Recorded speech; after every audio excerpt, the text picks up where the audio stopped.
Have you ever felt like your creativity isn't enough or that your artistic endeavors are secondary to everything on your to-do list? Have you tried all the strategies only to find yourself struggling with this yet again? Today, I have the immense pleasure of exploring these common problems with my client, Carolyn Fallert. While writing always called to Carolyn, she didn't start out as a writer. At one point, she dismissed it as indulgent and like a side hobby you pursued when you had extra time.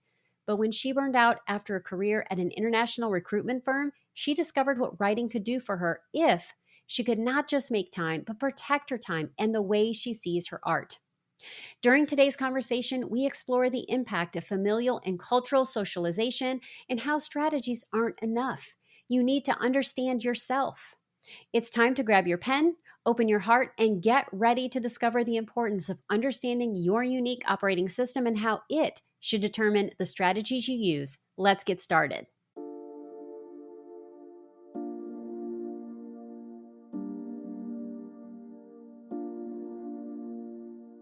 Welcome to Writing Your Resilience, a podcast for writers who want to create stories that change lives, especially their own.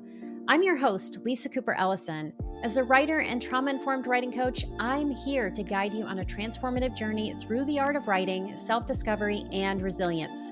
Each week, I'll share my best tricks, tips, and strategies to help you write more authentically, craft deeper, truer stories, and overcome the common storytelling roadblocks we all face. Together, we'll explore how to bounce back when life gets tough and stay connected to your inner calling. So grab your pen, your notebook, and an open heart. It's time to do the work that changes the world, one story at a time. Writers, I am interrupting this episode to share something I am super excited about. Over the years, I have worked with so many writers who struggle to understand when to slow down, speed up, or leap ahead in their memoirs. That's why I am teaming up with Jane Friedman on April 16th to teach Managing the Present in Memoir, techniques for navigating time in your storytelling. During this 90-minute webinar, you'll learn how to identify the moments to contract or expand so you avoid slow starts, sagging middles, runaway scenes, and so much more.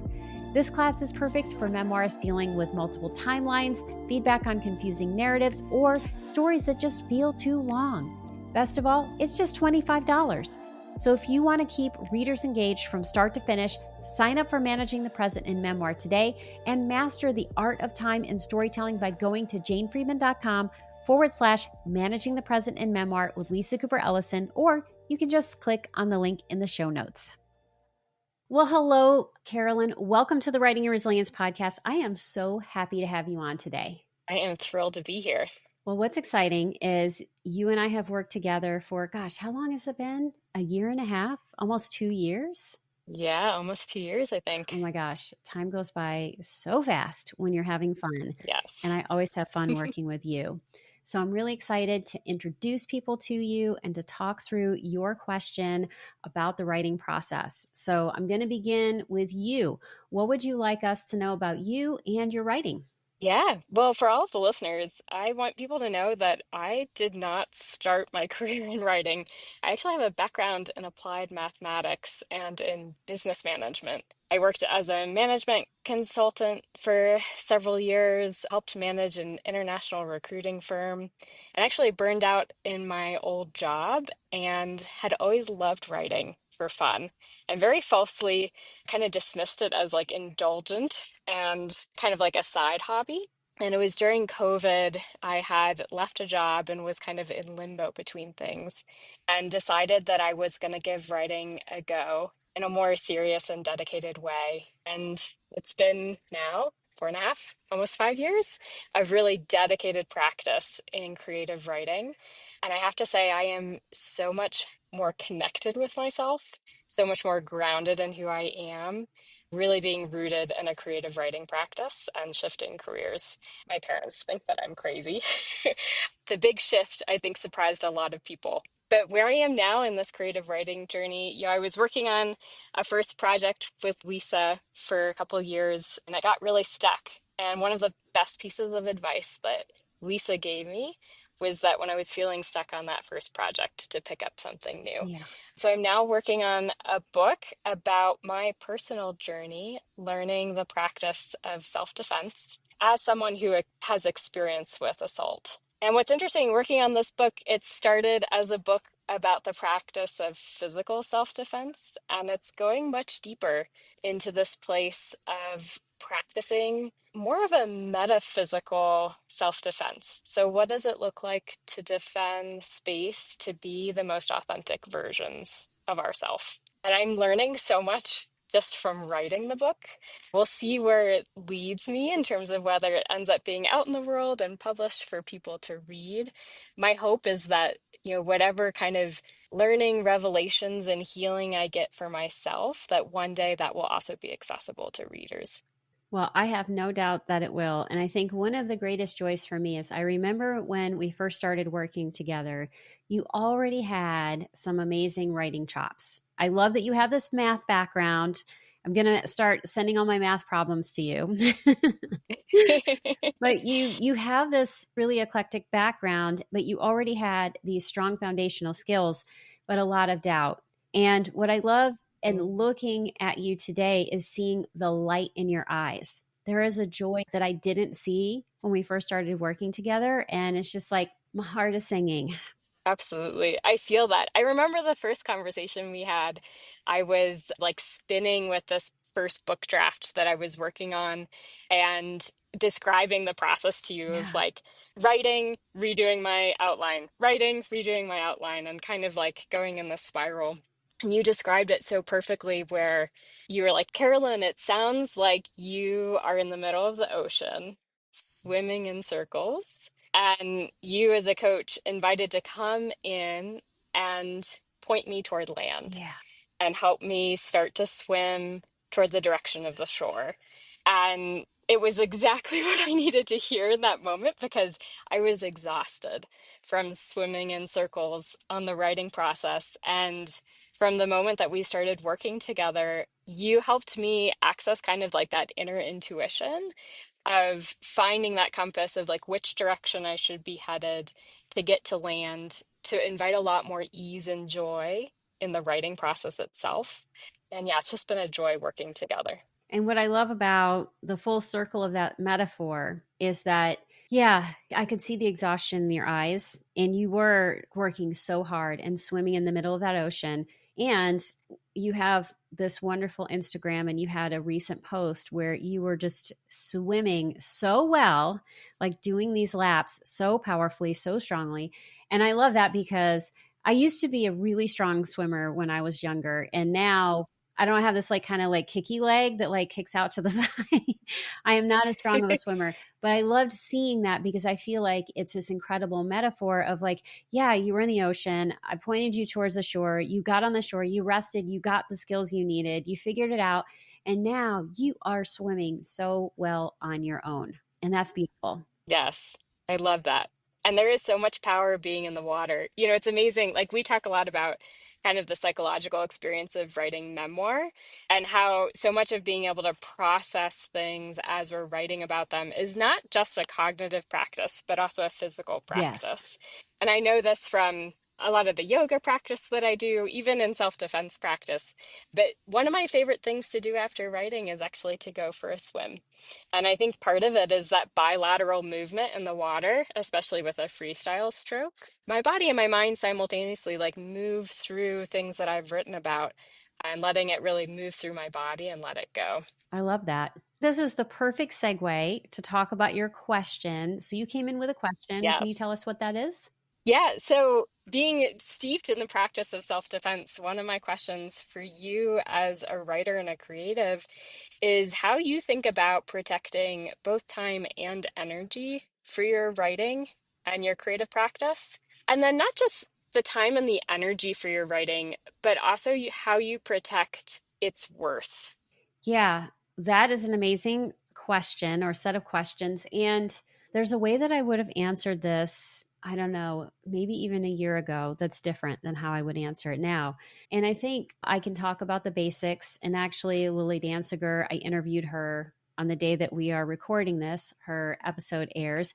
And she talked about having a calendar and blocking it off. And she actually colors the day out in pink to say, like, no, no, no, no, no. Like, it cannot schedule anything else. And I think, scheduling things, making things sacred, making sure that you have time, doing it first thing in the morning, if that works for you, the earlier the better, is helpful because then you set the tone for your day.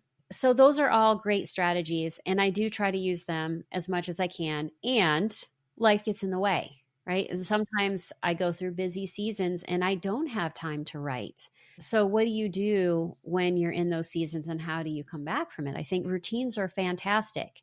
And I have lived by routines throughout my whole life, but sometimes the routines aren't enough. Like, what if I have a dentist appointment in the morning, right? Do you know how hard it is to reschedule a dentist appointment? My dentist is scheduling a year out now, so Yeah. Yeah. So it takes a long time. So sometimes things are going to come up in your day, or you may find that the problem isn't your process. The problem is that you are trying to work against your nature. And so that is one of the things that I am beginning to really think about for myself. And so we're going to talk about the nature piece, and then we're going to talk about the value piece. One of the things that I have been studying is human design. So, in a few weeks, I'm going to have someone who is a specialist in human design come on, but I'm going to just give you the bare bones basics as I understand it right now. Your human design is basically a report that gives you a sense of who you are, and it's based on astrology, the I Ching, Kabbalah numbers. It's based on all of these different systems, quantum physics, all of this stuff. And what it does is it gives you a sense of how you operate in the world. Where does your energy come from? How do you use your energy? What are the obstacles that get in your way? And sometimes people will come against these things, like Enneagrams is another system or way of thinking about things. And people will wonder, like, oh, well, is there legitimacy to this? And so I'm going to say something. I was at the Psychotherapy Networkers Conference last weekend, and I don't know a lot about them other than they are patterns of personality, right? So they're patterns of personality, and that's all I can tell you about it. But someone wrote to me, that is not based in science, and this is crap. And, they wrote to me, and people have their own opinions, and they are welcome to them. So thank you very much for opinions. But I wondered, like, okay, is this legitimate? So I was actually in a session with Dan Siegel, who is one of the foremost researchers on attachment theory. He has done so much scientific research, right, based solely on the scientific method. And he came up with this entire system for how to think about attachment theory and how your temperament and attachment wounds come together to create personality. And it came up with 9 different patterns that largely match the Enneagram. And when I was in this talk with this highfalutin scientist, and he started talking about it, it also matches what I know about human design. Okay, so it was fantastic. that is wild. Yes. It was amazing to have this scientist validate things that I knew intuitively were right. We all have different ways that we operate in the world. And I'm just going to talk specifically about myself. So for me, I'm a generator. There are about 33% of people who are generators. We are people who have almost unlimited energy. We are the makers and the creators of the world, right? That's what we do. And I'm also an Aries. So I have a lot of fire, and I can have a lot of like, come and go do it, right? That's part of my nature. So when people say, like, how do you do all of this stuff, Lisa? Where does your energy come from? It comes from inside. I just really do have that. It's not made up. The thing is that generators, the way we're supposed to think about our opportunities in the world is to wait for things to come to you and then really connect with your yes and your no internally. We're not necessarily supposed to go out and find the new opportunity. We let the opportunities come to us, and we pay attention to where they are in the world. And then we think about that yes and no. And this is related to how we think about our writing. I have tons of energy, but there are certain parts of my makeup that don't work quite as well. I have so much will that I could share it with other people and I would have will left over. But my motivation can be a little shaky. And it's not that I'm not a motivated person. You work with me, you know that I'm a motivated person. But directing my motivation and direction can sometimes be a challenge. And that's because I need other people. I need to feed off of their energy. So when I think about my writing time, yes, I write alone, but sometimes it's easy for me to give that away because my motivation requires me to be in connection with other people. So what I found is like this Aikido style of self-defense, right? Which Aikido is like working with the energy, pulling the energy in and using that against the person, is to say, okay, I know this is how I am. How can I be in writing groups where we are doing generative work, which is one of the things you're doing, but how can I do that where I'm not the leader? Right? Because I don't always have to be the leader. I have other people that I do this with. And so I am drafting off of their energy and it feeds everyone, right? So it's this wonderful way of using my sensitivities and knowing about my motivation to figure out what works best for me. And it may be vastly different for you. So I think Yeah. really understanding that makeup is helpful. And I'm going to be quiet here for a second to see what you have to say. Yeah, I mean, there's such an abundance of wisdom in that, and it's really, really powerful. So, I've completed a yoga teacher training, and two of the requirements in this training were to do an astrology reading and also a numerology reading. And before having done either of them, I would have been like, oh, this woo-woo stuff, like, I don't believe in it at all. Where is the scientific evidence? Or like, I need my mathematical Right. proof. And I honestly would not have done it if it wasn't required as part of getting the certification. I, in both the conversation with the astrologist and the numerologist, I was blown away by their ability to pinpoint really accurate dimensions of my personality. For an astrology, numerology, if it's human design, whatever framework you want to use, I think whether or not people believe in them from a scientific perspective, there's a lot of power in having someone kind of put a mirror up to you Yes, and to be able to look at that reflection and say, does that resonate? Does it not? exactly. And are there elements here that seem surprising to me that I never thought of before? And I think both the astrology reading and the numerology did that for me. And part of the dimension of it was really validating in that in both of the readings, they kind of mirrored back to me that a lot of the way that I work is I'm incredibly humanitarian, like care deeply about people and about society and about community and wanting to be generous and giving and supportive. And for me to show up to any of that work, I am a deeply introverted person. And so I have to refill my well of energy with a lot of solitude Yes. and a lot of self reflection. And so what's interesting, hearing you talk about human design, it resonates so much kind of thinking about even my writing process that to be able to sit down and write, I have to start with a well of energy and a well of creative inspiration. And the way that you get to that, I think, is different for every single person. And part of what I've been learning about myself over the past 4 years is how do I start to cultivate that energy for myself? Because the way I cultivate it for me is different from the way that you would cultivate it for you, which is different from the next person. I'm thinking about some of the connections to self-defense in all of this. And one of the primary practices of self-defense is being able to listen to your inner intuition and your like inner wisdom. I think Glennon Doyle talks about it as inner wisdom. When I can tap into that inner wisdom and knowledge, that's the source that kind of tells me what I need to be able to refill my energy to then return to the page or to have things to give to the page. So everything that you're talking about resonates really deeply.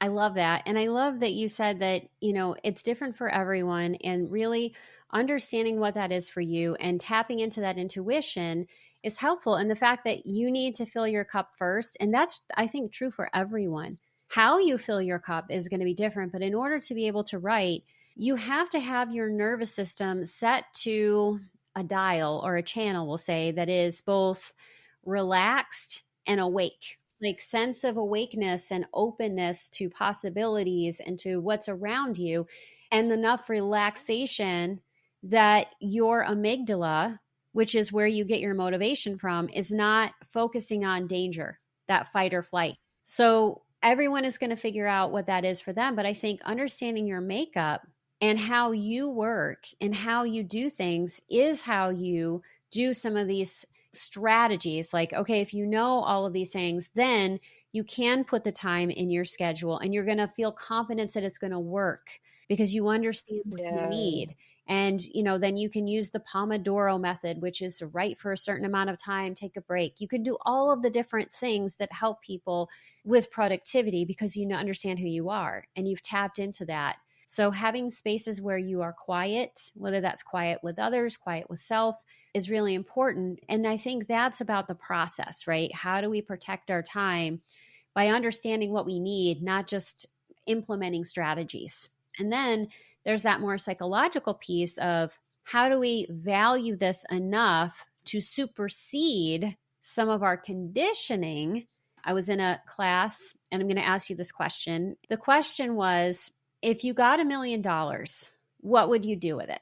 And I want you to just think about, like, I'm handing you a check for $1 million. Tell me the first ideas that come to your mind. I mean, the instinct is to want to share it right Yeah. off the bat, to give it away. Like, I could list off dozens of organizations that are doing incredible and really valuable work in the world right now, resisting some of the chaos that's happening in our country. And so my instinct is to want to give it to those organizations and empower them to use it in the way that they want and need to. And that was my first inclination, was like, oh, I'll start a foundation. Oh, I'll do this. I'll give it to this group, that group.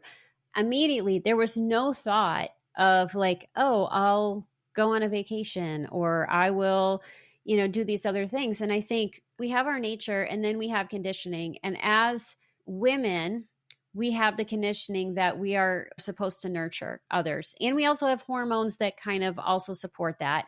And so some of that nurturing is like divorce yourself from your own experience, take care of others over self, and then we can have our histories, right? And then that's about the internal messages that we have. So it's a multi-layered thing that can happen. So I think one of the things you need to do is understand what are the stories that you are telling yourself, what are the stories that the world is telling you that Mm. influence what you value and what you see as your value. Because I work with so many women in particular who feel like writing is trivial or it's the thing I have to push off to the side because I need to be making money and I need to be doing X, Y, and Z for my family or for my spouse or whomever, right? I need to be seen as productive.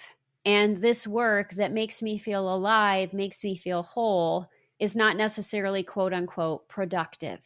And I'm going to call bullshit on that right now. That's not true. If you feel alive, you're going to be more productive and you're actually going to be a better human being to everyone. Yeah, so listening to you talk about that, it's making me think about a book that I picked up just a couple weeks ago. It was recently published. The title is We Need Your Art by Amie McNee. I believe I'm saying her name correctly. She has an incredible presence on Instagram. A lot of her videos and posts on Instagram are just like exactly what I need to hear as an artist. But what's amazing is the first two or three chapters of this book are all about how our society values art and creativity relative to work that makes money. And that is in the structure of capitalism. She talks a lot about like how the value in countries is measured by GDP. The value of art is not in those numerical measures in the same way. And she talks about the value of art on so many different dimensions. She actually references a lot of scientific research that talks about how both creating art and consuming art can rewire the way our brains work, and even like on a cellular level help with whether it's recovering from PTSD or more like chronic illness situations. She talks about the value of art in terms of like building really cohesive communities and bringing people together. Yeah, there's a lot there. But hearing you talk was like recalling this book for me. And as I've been reading it, it's made me realize how many internalized messages I have about art either being valuable or not, or important or not. In some situations, I can pinpoint like a specific person in my life who has said something about the artistic work that I'm doing and how that, small thing that they said just once kind of like implants in my brain Yes. and then plays on repeat a little bit. And how so much of the process of like reclaiming the value of whether it's whatever type of artwork, and in this context specifically, the value of our writing, to be able to do that, I have to comb through, identify those messages that I've internalized, and really intentionally let them go. Yes, that's the aikido of protecting your art, right? Is you have to understand what they are, sit with them for a minute, and then, yeah, work with them to let them go, because the reality is they're false, but we can take on other people's things. And what I would say is that if you are a writer, and that's for all of you listeners, it's likely that you are a sensitive person. Sensitivity is an amazing gift, it is an enormous gift. And I don't want to use the word liability. Okay. I don't want to use that. It is a precious gift that must be protected, because the world's energy and messages can get glom onto you and make you forget your own truth. And so I think, yeah, the more you can clear yourself of that, the more you're going to be able to protect it, because you're going to be really clear. And I think if you aren't clear yet, you're like, well, how do I know what this means? Why I should be doing this?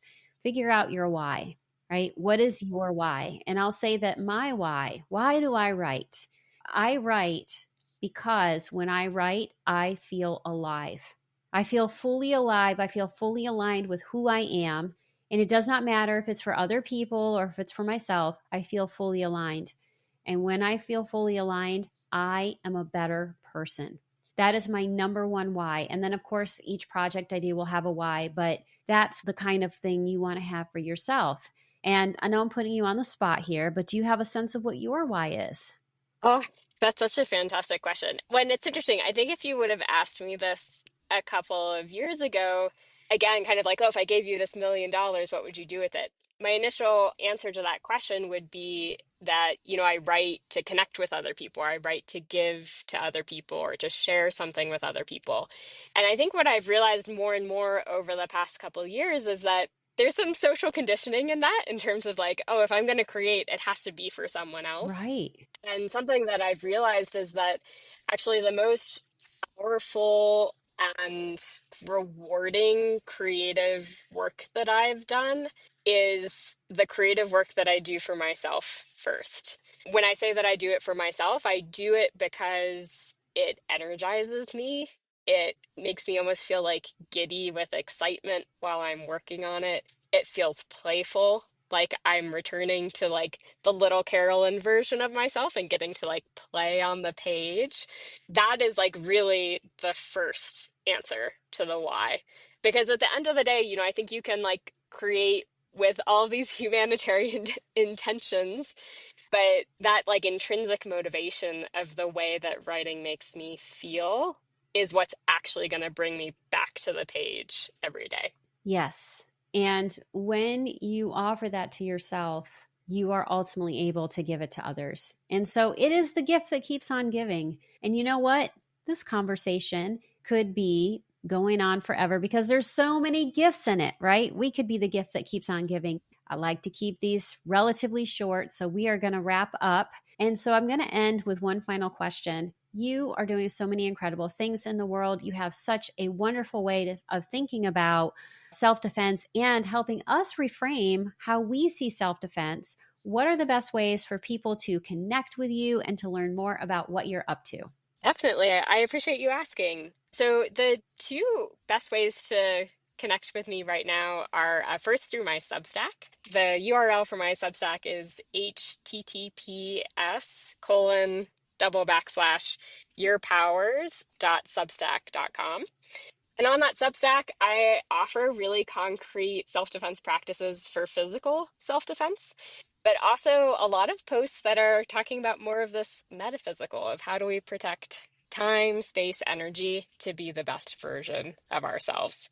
And then the other place that you can follow me is on Instagram, and that's at my name. So that's Carolyn Fallert, CarolynFallert. And there I share similar content. So some physical self-defense practices, but then also reflections on that topic kind of more broadly in life. Well, all of that will be in the show notes, and I hope that all of you sign up for Carolyn's Substack and that you follow her on Instagram because she's doing so many fun, interesting, and playful things online. Thank you so much for being with all of us today, Carolyn. It has been an absolute joy, and I just can't thank you enough. Yeah, well, it's been an honor. Thank you so much, Lisa. Thanks so much for listening.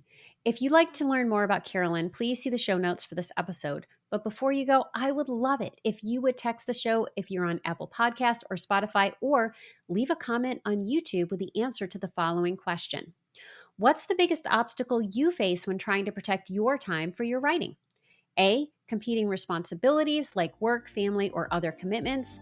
B, lack of motivation or inspiration. C, difficulty setting boundaries with others. Or D, self-doubt about the value of my writing or your creative work. I would love to hear your thoughts on this topic. And speaking of your thoughts on the podcast, I'd love to give a quick shout out to Trisha L., who shared on Spotify that she just bought Jane Friedman's new book, The Business of Being a Writer, and W. Kara SCFOR for your kind words about my episode with Saman Akbarzada. It was so lovely to hear from the two of you. And listeners, if you haven't contacted the show yet, I'd love to hear from you too. Until next time, remember that your story matters, and as you work on it, you change lives, especially your own. That's it for today's episode. Thank you so much for tuning in. I truly couldn't do this podcast without your support. If you love this episode, here are 3 simple ways you can keep this show thriving. 1, subscribe or follow Writing Your Resilience on Apple Podcasts, Spotify, or YouTube so you never miss an episode. 2, leave a 5-star review to help others discover the podcast.